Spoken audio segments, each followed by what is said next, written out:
Hello, I just want to say thank you for following along on this YouTube API app series. I hope you got the project working, and if not, you can download my project. In the description below, there'll be a link to it. More importantly though, I hope you were able to learn something and to gain confidence in your own skills. Now I want to let you know about a few more features that I've added to this app. I've added an onboarding sequence where you can add as many slides to it as you want.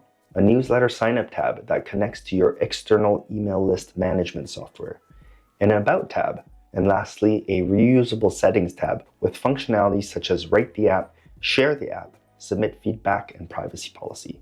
These extra lessons for these features are available in my CWC Plus membership. And in addition to these extra lessons, you're also going to get access to all of the training and one-on-one personalized help.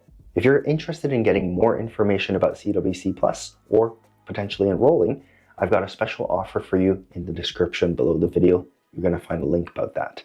Now, whether or not you enroll inside CWC Plus, I really appreciate you learning with me, and thank you so much for putting your trust in me. I look forward to seeing you again in my next app series.